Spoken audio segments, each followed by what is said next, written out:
जय जिनेन्द्र। टॉपिक जो हमारा था जैन दर्शन और ईसाई दर्शन, मोस्टली हमारा जो फोकस था ईसाई दर्शन पे था। और लास्ट क्लास में हम ईसाई दर्शन यानी क्रिश्चियनिटी में ईश्वर का क्या रूप है, ईश्वर का क्या स्वरूप है, उसके बारे में हम डिस्कशन कर रहे थे। और मैंने आपको बताया था कि ईश्वर का प्रेम स्वरूप ईसाई दर्शन में बताया गया है। तो ईसाई धर्म में ईश्वर के स्वभाव के बारे में अगर चर्चा किया है तो उस चर्चा में उन्होंने बताया है कि ईश्वर जो है वो प्रेममय माना गया है। जो प्रेम की शब्द यानी प्रेम का जो शब्द है वो ये है कि करुणा, संरक्षण और समान दृष्टि। इस प्रकार से अगर हम एक प्रकार की चर्चा करते हैं कि प्रेम क्या है, तो उसमें ये सारी क्वालिटीज, ये सारे गुण आते हैं। अब नेक्स्ट जो स्लाइड है उसमें ये बताते हैं कि ईश्वर जो है वो सर्वोपरि एवं सर्वव्यापी है। अब इसका मतलब क्या होता है? तो ईसाई दर्शन के अनुसार ईश्वर इस संपूर्ण सृष्टि का सर्वोच्च और सर्वव्यापी स्वामी है, इस प्रकार से आपको बताया गया है। और वो ये भी बोलते हैं कि हर जीवित और निर्जीव वस्तु का आधार है और संपूर्ण जगत उसी के नियंत्रण में है।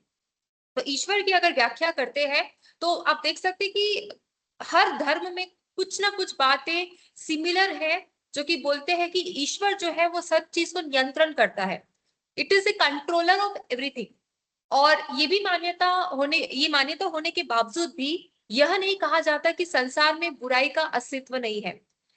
ईश्वर सब कुछ कंट्रोल करता है, ईश्वर सबका संचालक है, बट स्टिल संसार में बुराई है। और ईश्वर ने संसार की रचना करते समय मनुष्य को आंशिक स्वतंत्रता प्रदान की है, यानी उस स्वतंत्रता के कारण मनुष्य अपने निर्णय स्वयं लेता है। तो हमें पता है कि हमारे पास फ्री विल है, हमारे पास फ्री चॉइस है, जिसकी वजह से हम ऐसे डिसीजंस लेते हैं जहां पे ईश्वर का कोई रोल नहीं होता है।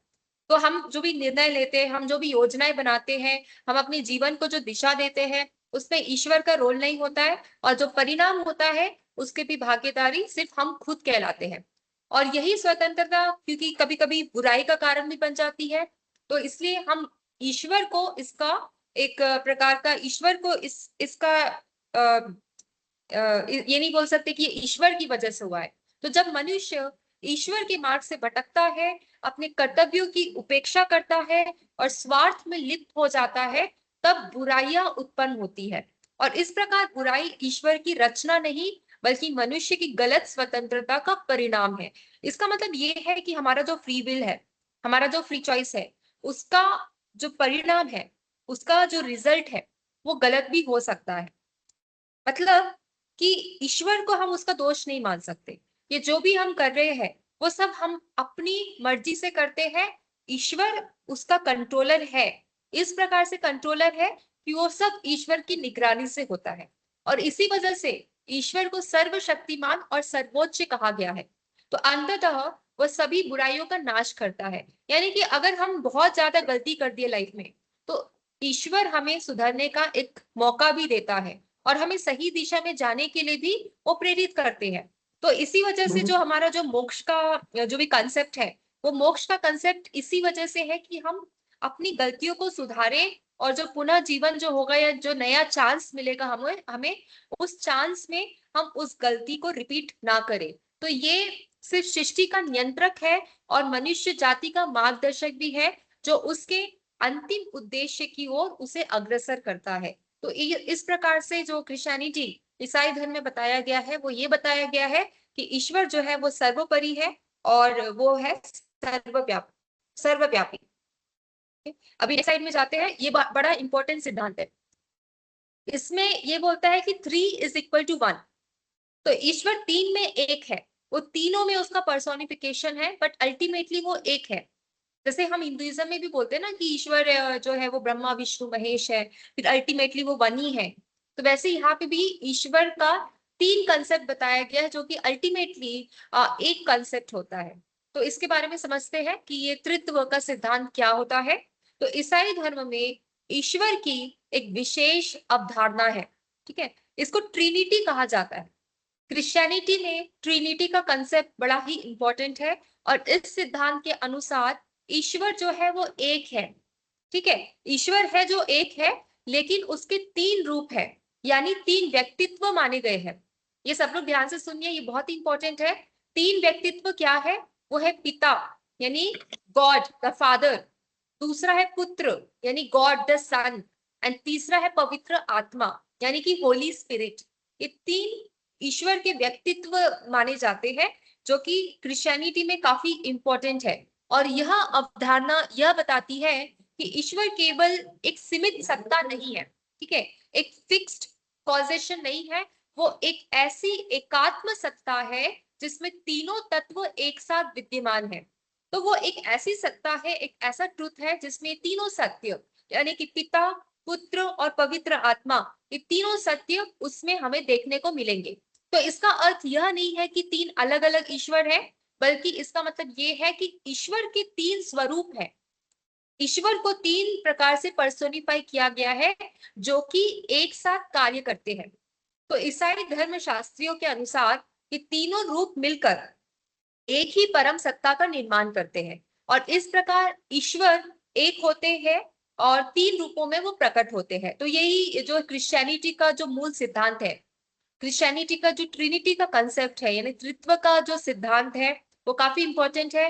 वो यही बता रहा है कि जो ईश्वर है वो एक ही समय में सृष्टि के भीतर भी है और उससे परे भी है। और यह अवधारणा ईश्वर की व्यापकता और गहराई को समझने का प्रयास करता है। तो क्रिश्चियनिटी में ये जो मुद्दा है ट्रिनिटी का, ये काफी डिबेटेबल है।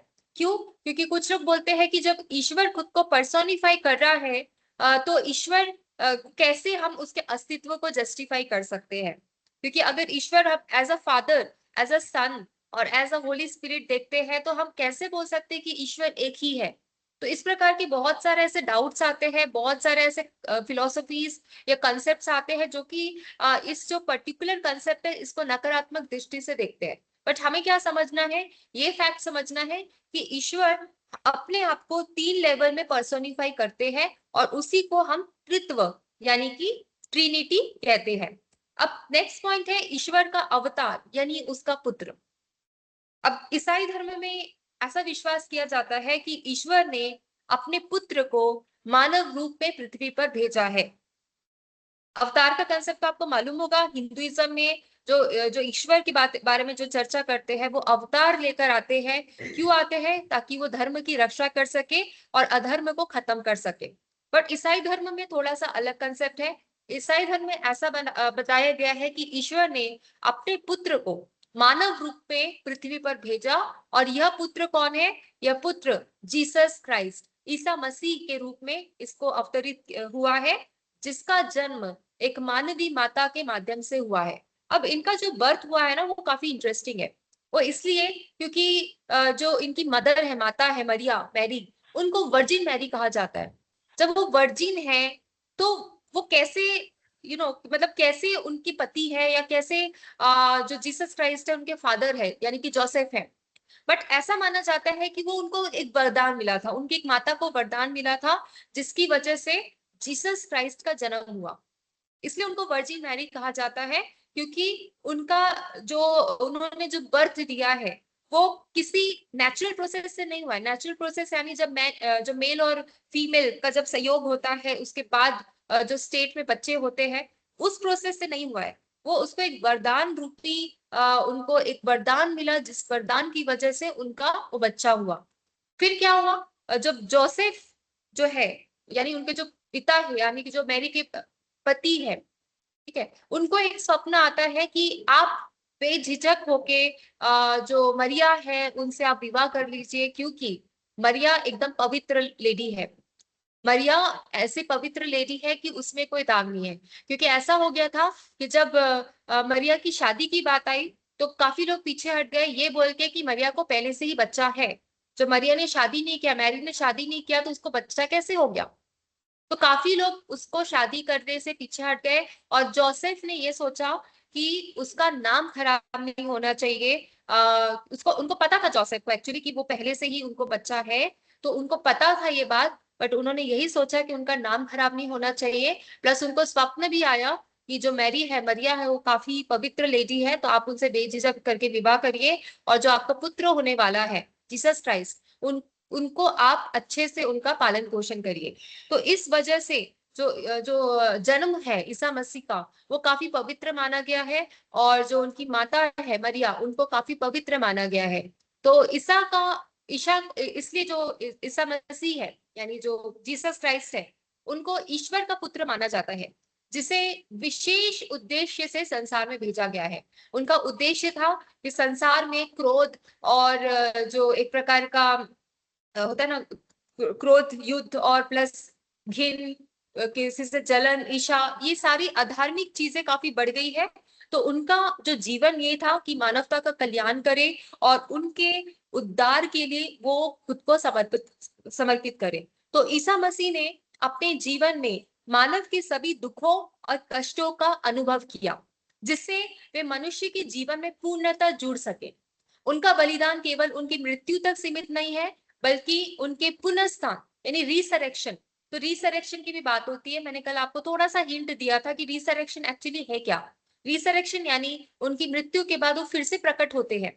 तो वो प्रकट फिर से इसलिए होते हैं क्योंकि उनमें ईश्वर की शक्ति है और वो सत्य सत्य के विजयता है, जिस वजह से उनकी वो शक्ति फिर से हमको देखने को मिलती है। और इतना ही नहीं, उनके लाइफ टाइम में भी काफी ऐसे चमत्कार देखने को मिले जो कि ये बताते हैं कि वो ईश्वर की शक्ति है। तो इतिहास में जब उनको सूली पर चढ़ाया गया और जो दशा दिखाई गई कि वो सूली पे चढ़ गए हैं और एक प्रकार से जो भी गलत हुआ, तो वो एक प्रकार से दिखाना था कि बुराई कितने हद तक बढ़ गया है। और उनका जो पुनः जीवन है वो यह प्रमाणित करता है कि कितना भी बुराई हो जाए, कितना भी गलत चीज हो जाए, सत्य और ईश्वर जो है हमेशा विजय होता है। मतलब कितने कितने भी आपको बुराई दिख जाए जीवन में, कितनी भी आपको गलत चीजें दिख जाए, अल्टीमेटली जिसकी जीत होती है, जो विजयी होता है, वो है सत्य और ईश्वर। तो उनका जो पुनः जीवन था, उनका जो रिसरेक्शन था, वो यही रिफ्लेक्ट करता है कि सत्य और ईश्वर की ही विजय होती है। तो ईसाई दर्शन में मैंने आपको अभी जो ट्राइनिटी का कंसेप्ट बताया, वो इस दर्शन को जानने के लिए बहुत इंपॉर्टेंट है। दूसरा जो मैंने आपको रिसरेक्शन यानी पुनस्तान, पुनरुत्थान, इसका जो कंसेप्ट बताया, ये भी काफी इंपॉर्टेंट है। तो ईसाई दर्शन के अनुसार ईश्वर की अगर हम बात करें तो ईश्वर कैसा है? ईश्वर अनंत है, ईश्वर शाश्वत है, और ईश्वर स्वयंभू है और व्यक्तिगत सत्ता है, और वह सृष्टि का निर्माता है, और उसने स्वयं को मनुष्य के समक्ष प्रेम और पवित्रता के रूप में प्रकट किया है। यानी कि वो खुद को एज अ लवेबल गॉड और प्योर गॉड के रूप में वो दूसरों के सामने लाते हैं। तो ईसा मसीह ने स्वयं को ईश्वर नहीं कहा है, बल्कि अपने को ईश्वर का पुत्र बताया है। कहीं कहीं ईश्वर का मैसेंजर भी उनको बोलते हैं और ईश्वर के पुत्र भी बोलते हैं, ताकि हम समझ सके कि वो ईश्वर की ही शक्ति है। कैसे भी पर्सोनिफाई करें, बट अल्टीमेटली जो ईसा मसीह थे वो ईश्वर की ही शक्ति थे, और ईश्वर के साथ ही वो अपनी एकता पर बल दिए थे कि ईश्वर और वो एक है, यूनाइटेड है। तो इस प्रकार जो ईसाई धर्म में है उसमें ईश्वर को सर्वोच्च सत्ता माना गया है, जो सृष्टि का आधार, संचालक और उद्धारकर्ता करते हैं। तो ईश्वर के बारे में जो हम पढ़ रहे हैं फिलहाल, अकॉर्डिंग टू ये ईसाई दर्शन में क्या दिया है, इससे हमें समझ आता है कि बाकी के धर्म के कंपैरिजन में यहाँ पे ईश्वर की क्या अवधारणा है। ठीक है, अभी यहाँ तक सब क्लियर है? सबको क्लियर है या कोई डाउट है? मैम तीनों रूप बताए, जो पिता है और पुत्र भी है और आत्मा भी, तो इन तीनों का रोल क्या है? मतलब पिता क्या करेंगे? जैसे हिंदू धर्म में ब्रह्मा विष्णु महेश, तो एक सृष्टिकर्ता, पालन करता और संहारक, ऐसे तीनों बताए हैं आपने। तो यहाँ पे इन तीनों का रोल क्या रहेगा, पिता पुत्र हाँ और हाँ ठीक, आते हैं उस सवाल पे भी आते हैं। आपका सवाल बहुत इंटरेस्टिंग है, उस पे आते हैं। उसके अभी जब जगत विचार समझेंगे तो हम समझेंगे कि ईश्वर यानी ईश्वर, जब हम उसको as a father, as a son समझ रहे हैं, तो उनका क्या रोल है। ठीक है, अभी थोड़ी देर में आते हैं उस टॉपिक पे। ओके, आगे बढ़ते हैं। जगत विचार यानी सृष्टि का निर्माण और स्वरूप। तो ईसाई दर्शन के अनुसार इस संपूर्ण जगत का निर्माण ईश्वर ने किया है। ठीक है, इस सृष्टि की रचना के लिए ईश्वर को किसी अन्य सत्ता या तत्व की आवश्यकता नहीं पड़ी। इसलिए यह स्पष्ट रूप से कहा जाता है कि ईश्वर ने जगत का निर्माण शून्य से किया है। इसका अर्थ यह है कि ईश्वर ही सृष्टि का निमित्त और उपादान दोनों कारण है। अब ये दोनों कारण के बारे में मैंने आपको पहले बताया है। निमित्त कारण यानी क्या हो गया, इंस्ट्रूमेंटल कॉज, और उपादान कारण माने मटेरियलिस्टिक कॉज। तो ईश्वर जो है वो निमित्त कारण भी है और उपादान कारण भी है। तो वह किसी बाहरी सामग्री पर निर्भर नहीं करता है, वो अपने भीतर से ही सृष्टि की रचना करता है। तो भीतर से यानी उनकी खुद की पोटेंशियलिटी है जिससे वो सृष्टि की रचना कर रहा है, उनको किसी और चीज की जरूरत नहीं है। तो उसी प्रकार ईश्वर अपनी शक्ति से इस संपूर्ण जगत का निर्माण करता है। तो ईश्वर ने सृष्टि का निर्माण किसी इच्छा, अभाव या आवश्यकता की पूर्ति के लिए नहीं किया, क्योंकि वह स्वयं पूर्ण और आप्तकाम है, यानी पूरा कंप्लीट है वो। It is complete. और संसार में हम देखते हैं कि हर कार्य के पीछे कोई उद्देश्य होता है, लेकिन ईश्वर के संदर्भ में ऐसा नहीं है। तो ईसाई दर्शन के अनुसार ईश्वर ने सृष्टि की रचना किसी दबाव या विवशता में नहीं की, बल्कि प्रेमवश की, यानी as a form of love. As a form of love उन्होंने इसका रचना किया, ताकि सृष्टि का वो केवल एक निर्माता बन के नहीं, बल्कि उनका संचालन और संरक्षण बन के भी वो लोगों के हित में आए। तो इस प्रकार जो सृष्टि है वो ईश्वर के प्रेम और उसकी सृजनात्मक शक्ति का परिणाम है। और ये सृष्टि का निर्माण और स्वरूप। अब इसके बाद जो सृष्टि है उसकी रचना जो है वो ऑर्डर में हुई है, यानी अकॉर्डिंग टू बाइबल जो सृष्टि का जो रचना है वो क्रम के अनुसार हुआ है। तो सृष्टि की रचना क्रमबद्ध वर्णन ऐसा बाइबल में बताया है। तो जिसके अनुसार ईश्वर ने सबसे पहले आकाश की रचना की। ठीक है, आकाश, ये जो हम लोग 5 एलिमेंट्स लेके चलते हैं, तो उसके बारे में बताया गया है। सबसे पहले ईश्वर ने आकाश की रचना की, उसके बाद जल की रचना की और थल, इसका निर्माण किया। फिर उसके बाद वनस्पतियों का उत्पन्न किया, उसके बाद सूर्य, उसके बाद चंद्रमा, और आगे चलकर जल और थल के जीव जंतुओं का निर्माण किया। तो और अंत में मनुष्य की रचना की गई। तो आप देख सकते हो कि जो भी रचना हुई गई है वो एक क्रमबद्ध में हुई गई है। ये क्रमबद्ध इसलिए हुआ है ताकि ऑर्डर समझ आए, सिस्टमेटिक वे ऑफ प्रोसेसिंग समझ आए कि जो ईश्वर का जो कार्य है वो काफी सिस्टमेटिक है। तो मनुष्य को ईश्वर ने सबसे विकसित प्राणी के रूप में बनाया है और उसे सृष्टि पर प्रवृत्त यानी प्रदान किया है कि जो सृष्टि है उसको वो भी क्रिएट कर सकते, नॉट सृष्टि माने वो भी एक क्रिएशन का पावर डिजर्व करता है। मनुष्य को आप देख सकते हो कि वही एक ऐसा प्राणी है जो कि क्रिएशन में इन्वॉल्व है। बाकी भी प्राणी है, क्रिएशन इन द सेंस जो बायोलॉजिकल क्रिएशन उसकी मैं बात नहीं कर रही हूँ, एज अ क्रिएशन जो कि ह्यूमनली क्रिएशन है। तो ह्यूमन जो है, ये जो व्यक्ति है वो ह्यूमन क्रिएशन में इन्वॉल्व है। और ऐसी जो पावर है, जो क्रिएटिव पावर है, वो सिर्फ इंसानों या मानव को मिली है। तो इस प्रकार सृष्टि को मानव केंद्रित माना गया है, जहां मनुष्य को विशेष स्थान प्राप्त है। तो बाइबल में यह भी कहा गया है कि इस जगत की जो रचना है सभी जीवों के लिए है, लेकिन विशेष रूप से मनुष्य के लिए, जिसे समस्त सृष्टि पर अधिकार प्राप्त है। और इस दृष्टिकोण से यह स्पष्ट होता है कि ईसाई दर्शन में मानव को अत्यंत महत्वपूर्ण और उत्तरदायी प्राणी माना गया है। यानी मनुष्य पूरी अकाउंटेबिलिटी लेता है, वो जो भी करता है उसकी वो अकाउंटेबिलिटी ले सकता है। इस प्रकार का डिजाइन मनुष्य को किया गया है। ठीक है, मैं वो देख लेती हूँ कि वो कंसेप्ट का है जिसके बारे में आप बोल रहे थे।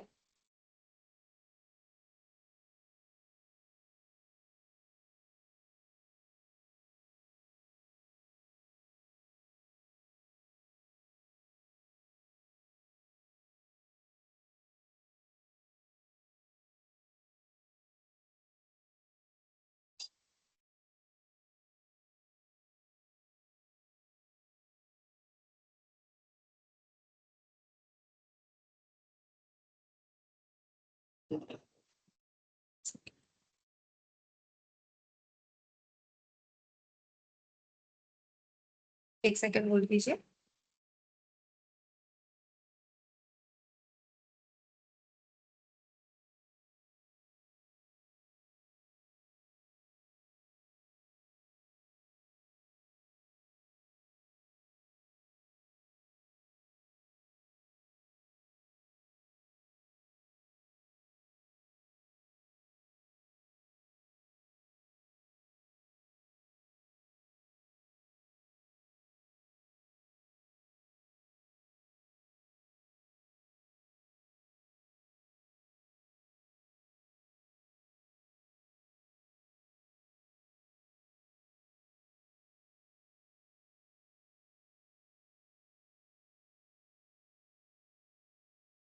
ठीक है, आगे बढ़ते हैं। वो यहाँ पे तो मुझे कॉन्सेप्ट नहीं दिख रहा है, बट उसके बारे में बात करते हैं। शेयर करती हूँ स्लाइड। हाँ, तो यहाँ तक क्लियर है। ये आगे आ गए काफी।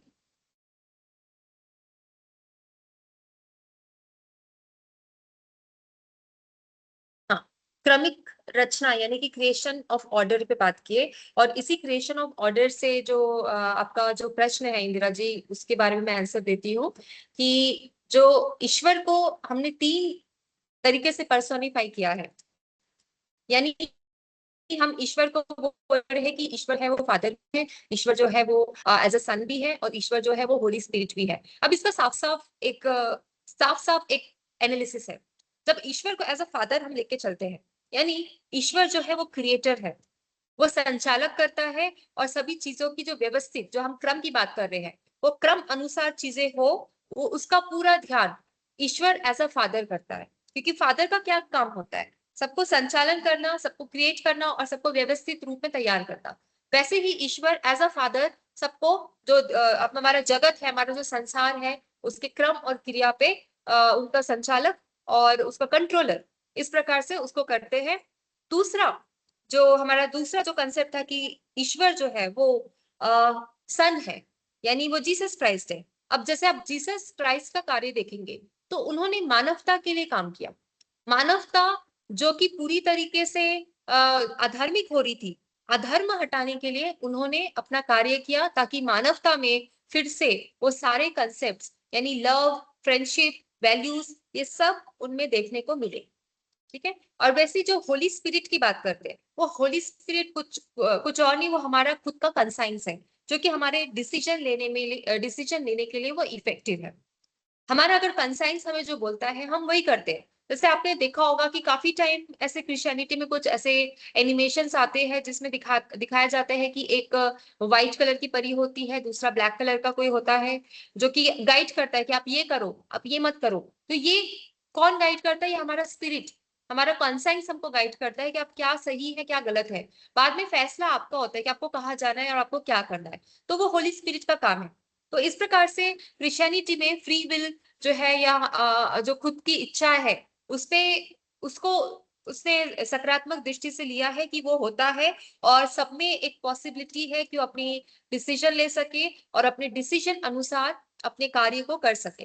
तो इस प्रकार से उसको पर्सोनिफाई किया गया है, ताकि हम समझ सके। और वैसे सेम जैसे हिंदुइज्म में आप बात करते हो कि one is creator, one is preserver, one is destroyer, but यहाँ पे थोड़ा सा कंसेप्ट डिफरेंट है। यहाँ पे वन इज एक काइंड ऑफ क्रिएटर है, one is a kind of restorative का जो काम करता है, यानी कि जो रिस्टोर कर रहा है चीजें। जैसे अस्त व्यस्त हो जाती है, तो क्या करता है? कोई कोई होता है जो आके उसको ठीक करता है, सब चीज को सही तरीके से करता है। तो वो है सन, ईश्वर के सन, जीसस क्राइस्ट। और तीसरा, हमारी खुद की चेतन आत्मा, जो कि बताती है हमें कि क्या सही है और क्या गलत है। तो इस प्रकार से ये 3 प्रकार के डिवीजन ट्रिनिटी में देखने को मिलते हैं।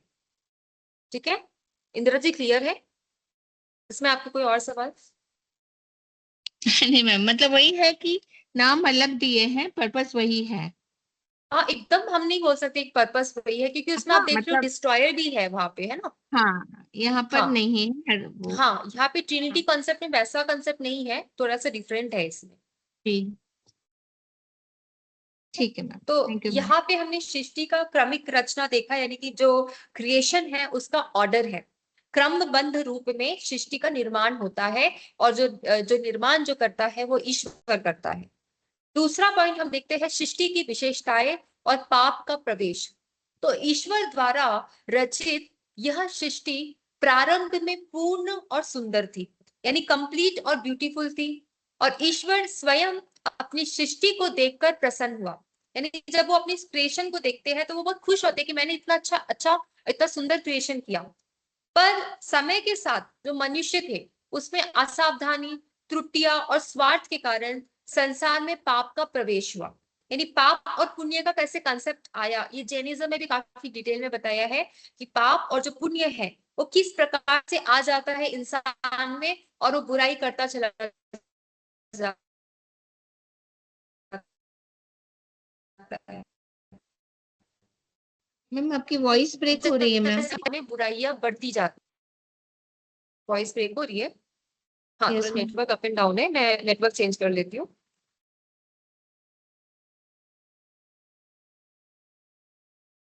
हाँ, अभी क्लियर है? जी मैम। हाँ, ठीक है। तो यहाँ पे हम लोग बात कर रहे थे कि पाप का प्रवेश कैसे होता है। तो यहाँ पे ये देखते हैं कि समय के साथ साथ जो मनुष्य है उसमें असावधानी, त्रुटियां और स्वार्थ होता है, जिसके कारण पाप का प्रवेश हो जाता है। तो मनुष्य तृष्णा, प्रलोभन और भौतिक इच्छाओं के अधीन हो जाता है। वैसे ही संसार में बुराइयां बढ़ती जाती है। तो ईसाई दर्शन यानी कि क्रिश्चियनिटी के अनुसार पाप केवल बुरे कार्यों की सूची नहीं है। पाप सिर्फ एक लिस्ट नहीं है जो कि बुरे कार्यों को बता रहा है। ये मनुष्य की एक अवस्था भी है, यानी मनुष्य की कंडीशन है। तो मनुष्य स्वभाव से ही पाप की ओर झुकाव रखता है, इसलिए वह पापपूर्ण कार्य करता है। यानी उसका जो शरीर है उसमें ही कहीं ना कहीं झुकाव है पाप की तरफ। यानी हमारे अंदर जो भी अहंकार आता है, लालच आता है और तृष्णा आता है, वो क्या है? वो एक प्रकार का पाप ही है। जिस प्रकार जिसमें जिसमें हमारा एक प्रकार से झुकाव आता है और जिससे सृष्टि में अशुद्धि और बुराई देखने को मिलती है। तो मूल कारण जो है वो मनुष्य का स्वभाव भी है और उसका आचरण भी है। तो जो अगर पाप के कंसेप्ट को हटाना है तो उसमें काफी शुद्धि की जरूरत है, यानी कि मनुष्य के स्वभाव में और उसके आचरण में काफी हद तक शुद्धि की यानी कि प्योरिटी की जरूरत है। तो सृष्टि की ये विशेषताएं है और पाप का प्रवेश है। तो ईश्वर क्या करता है? ईश्वर का काम यही है कि अगर चीजें यहाँ पे खराब होती है तो वो अपने ही कोई आदमी को भेज के, यानी अपने ही कोई पार्ट को भेज के, जो एज अ सन वो भेजते हैं जीसस क्राइस्ट को। इसलिए भेजते हैं ताकि जो व्यवस्था बिगड़ चुकी है उसको वो ठीक करे। और यही जीसस क्राइस्ट करते हैं, ऐसे मैसेंजर ऑफ गॉड और ऐसे सन ऑफ गॉड। वो सारी चीज को व्यवस्थित करने की कोशिश करते हैं। वो खुद सूली पे इसलिए चढ़ जाते हैं कि ये दिखाने के लिए कि संसार में बुराई है, बट बुराई के साथ साथ अच्छाई भी है और अच्छाई की ही विजय होता है। ये दिखाने के लिए उनका क्रूसिफिकेशन का पार्ट क्रिश्चियनिटी में दिखाया गया है। अभी नेक्स्ट पॉइंट है सृष्टि और ईश्वर का संबंध। तो यद्यपि सृष्टि जो है वो ईश्वर की ही रचना है और इस सृष्टि से वह ईश्वर से जुड़ी हुई है, फिर भी सृष्टि को ईश्वर के समान नहीं माना जा सकता। यानी ईश्वर और सृष्टि दोनों को अगर साथ में रख के देखा जाए तो ईश्वर ही हमेशा ग्रेट दिखेंगे। सृष्टि जो है, क्योंकि वो ईश्वर का क्रिएशन है और इसलिए उसको समान रूप में नहीं देखा जा सकता। तो जो सृष्टि है उसमें अपूर्णता, उसमें दुख, अज्ञान और अंधकार ये सब आपको मिलेंगे, जबकि जो ईश्वर है वो पूर्ण है, वो शुद्ध है और परम सत्य है। और इसी कारण सृष्टि को कभी भी अंतिम या चरम सत्य नहीं कहा जा सकता। तो ईश्वर को ही अंतिम और चरम सत्य कहा जा सकता है, क्योंकि ईश्वर जो है वो पूर्ण है, वो सुखी है और वो हमेशा ज्ञान से विद्यमान है। तो इसी बात से ईश्वर और अगर जो सृष्टि है दोनों के संबंध के बारे में बात करें तो ईश्वर जो है वो हमेशा ऊपर है और सृष्टि जो है वो थोड़ी सी इनकम्प्लीट है। तो ईसाई धर्म हमें यह भी सिखाता है कि मनुष्य को भौतिक धन और तृष्णा से दूर रहना चाहिए और संसार के भौतिक साधन जो है वो नश्वर है, यानी वो डिस्ट्रॉय हो जाते हैं और वो स्थायी भी नहीं है, यानी कि वो परमानेंट भी नहीं है और सुरक्षित भी नहीं है। वो हमेशा एज इट इज नहीं रहेंगे। और जो हमारे जो आध्यात्मिक और जो मूल्य है उसको बहुत ज्यादा इंपॉर्टेंस दिया गया है, क्योंकि वो जो वैल्यूज है हमारे अंदर, वो वैल्यू ही काफी लॉन्ग टाइम तक या लॉन्ग लास्टिंग टाइम तक रहेंगे। बाकी जो भी चीजें हैं वो नश्वर है। तो इस प्रकार सृष्टि में रहते हुए भी मनुष्य को उच्च और शाश्वत मूल्यों की ओर उन्मुख होना चाहिए। यानी एक आपको डिफरेंस समझ आता है कि सृष्टि जो है क्योंकि इनकम्प्लीट है, उसकी वजह से जो हमारा जो शरीर है उसमें भी काफी प्रकार की जो त्रुटियां है, काफी प्रकार की जो एक बोल सकते हैं कि गैप्स है हमें जो देखने को मिलेंगे। बट हमें क्या करना है? हमें उससे बाहर निकलना है। और उससे हम कैसे बाहर निकल सकते हैं? हम आध्यात्मिकता की दृष्टि से उससे बाहर निकल सकते हैं। ऐसा ये ईसाई धर्म और क्रिश्चियनिटी में बताया गया है। ठीक है। अब ये जो टॉपिक है इविल का, ये कुछ नया टॉपिक ही हो जाएगा आप लोग के लिए, तो इसको हम नेक्स्ट क्लास में शुरू करेंगे। क्योंकि ये जो टॉपिक है ये इस क्वेश्चन का आंसर करता है कि जब ईश्वर ने इतने अच्छे से और क्रम रूप में सब कुछ बनाया है, तो संसार में इविल क्यों है, और इविल फोर्स है तो वो कहाँ से आ रही है, और इविल फोर्स है तो उसको हम कैसे खत्म कर सकते हैं। इस प्रकार की बहुत सारे क्वेश्चन आ जाते हैं क्रिश्चियनिटी में। तो इसकी चर्चा हम नेक्स्ट क्लास में करेंगे। प्रॉब्लम ऑफ इविल क्या है, और अशुभ का जो सकारात्मक पक्ष है वो कैसा है, अशुभ से मुक्ति कैसे मिल सकती है, और मुक्ति का मार्ग क्या बताया है, पाथ ऑफ सेल्वेशन क्या है क्रिश्चियनिटी में। क्योंकि बाकी धर्म में भी आपने देखा होगा कि पाथ ऑफ सेल्वेशन को बहुत ही ज्यादा इंपॉर्टेंस दिया गया है, और जो रिलीजन स्टडी करते हैं उसमें लिबरेशन यानी मुक्ति को बहुत ही विशेष माना गया है, क्योंकि उसमें हम अपनी जो त्रुटियां है, हमारी जो कमी है, कमियों से हम थोड़ा सा कमी को खत्म करके हम शुद्धि की तरफ बढ़ते हैं, और प्यूरिटी की तरफ हमारा जो फोकस है वो ज्यादा स्ट्रांग हो जाता है। ठीक है, तो इसमें काफी कंसेप्ट अभी रिमेनिंग है। लिबरेशन का कंसेप्ट है, इविल का कंसेप्ट है, जो कि हम अभी आने वाले क्लास में देखेंगे। ठीक है, तो अभी तक जो भी पढ़ा उसमें कुछ ऐसा फैक्ट, ऐसा कुछ पॉइंट जो समझ ना आया हो, या तो ऐसा कुछ पॉइंट जिसको आप जैन दर्शन से कंपेयर कर सकते हो। नहीं मैम, आगे का पढ़ेंगे तो पता चलेगा कि कहाँ कंपैरिजन हो सकता है। हाँ, पर बट अब अभी जैन दर्शन कर्म पे सिद्धांत करता है ना, तो वो एकदम अलग ही हो जाता है। हाँ हाँ, कर्मों से तो आप उसको एक प्रकार से डिफरेंस बता ही पाओगे। बट अभी फिलहाल जो हमने अभी तक पढ़ा, फिलहाल जो ट्रिनिटी का कंसेप्ट है, उसको आप जी कैसे मैम। देखते हो? अगर जैन दर्शन या दूसरे धर्म से कंपेयर करना है तो उसके बारे में आप क्या बता सकते हो? प्लस जो उनका जो पाप और पुण्य का कंसेप्ट है, आध्यात्मिक का कंसेप्ट है, उससे आपको क्या सीखने को मिलता है? ईसाई धर्म के जो कंसेप्ट है उससे आप क्या सीखते हो? नहीं, ये तो है ही है। मैं जैसे अभी आपने बताया तो वो समझ में आ गया कि एक ने क्रिएट किया, फादर जैसे है, सन उनको ऑर्गेनाइज कर रहे हैं, और आत्मा ये डिसाइड करती है कि क्या सही है क्या गलत है, हमें क्या करना चाहिए। Right ma'am? हाँ हाँ हाँ, हाँ। तो ये तो क्रिश्चियनिटी में हो गया है, बट कंपैरिजन में तो बहुत कुछ डाउट्स आएंगे बहुत एक कुछ बार आ जाता पढ़ेंगे। है। हाँ जी। हाँ हाँ, एक्चुअली कंपैरिजन में बहुत तरीके से कर सकते हैं। जैसे आप एक क्रमबद्ध बताया सृष्टि को, तो जैन दर्शन में क्या बताया है सृष्टि का? अगर एक प्रकार से सृष्टि को बनाया गया तो सृष्टि किस प्रकार से बनाया गया? क्या उसको क्रमिक यानी कि सिस्टमेटिक वे में बनाया हाँ गया मैम, उस, या नॉन सिस्टमेटिक वे में बनाया गया? गेम दल में मैम। भी इसका है। हम वो जो आरे होते हैं ना, 6 6 आरे में वैसा 6 करके बनाया, जैसे अभी 5वां आरा चल रहा है। तो उस तरीके से जैन धर्म का जो सिस्टम है वो भी क्रम से बना हुआ है। उत्सर्पिणी और अवसर्पिणी काल बोलते हैं उसको। तो जैसे अभी 5th वन चल रहा है, अवसर्पिणी काल का 5वां आरा चल रहा है। तो मतलब सिस्टम से ही है, सिस्टमेटिक है जैन धर्म की रचना। हम्म। जैन यानी धर्म कि की काफी, रचना नहीं, सृष्टि की रचना, सृष्टि की रचना। ओके, तो यानी सृष्टि, सिस्टमेटिक तरीके से ही। सृष्टि तो मैम अगर उसमें देखो तो 6 द्रव्य से जो बना है तो वो अनंत है, शाश्वत है वो तो वो तो किसी नहीं ने नहीं नहीं, हम बनाया। ऐसे जैसे निर्माण की वाइज बोलेंगे ना, तो हम जैसे सृष्टि की रचना बहुत शुरू से कब से हुई है और कब खत्म होने वाला है, कलयुग का ऐसा सब भी है ना, कल के अवतार और ये सब जैसा अपन ने पढ़ा है। लास्ट आरा, छठा आरा खत्म होने पे सृष्टि खत्म होगी, वैसा उसके हिसाब से बता रही हूँ, सृष्टि की रचना के हिसाब से। आप पुद्गल के हिसाब से बताना चाह रहे हो इंद्र जी, कि 6 हाँ। द्रव्य से मिलकर संसार की रचना राइट। हुई है, वैसा हम्म। सृष्टि की ठीक है, मतलब रचना आप लोग, सिस्टमेटिक हुई है, उसके लिए पूछा हम्म, था ना, उसका जवाब दिया था। हाँ हाँ हाँ, बिल्कुल बिल्कुल। मतलब आप लोग समझ पा रहे हो ना, अगर कहाँ का कंपेरेटिव एंगल आपको दिख रहा है उससे रिलेट कर पा रहे हो ना आप लोग, यस जी यस। मैम। है ना? ठीक है, तो हम क्लोज करते हैं आज का सेशन, और नेक्स्ट क्लास में फिर उसके और गहराई में जाएंगे। ठीक है, ठीक। यस मैम, ओके, ठीक है मैम। चलिए धन्यवाद। जय जिनेन्द्र। जय जय ma'am, thank you ma'am. Thank you.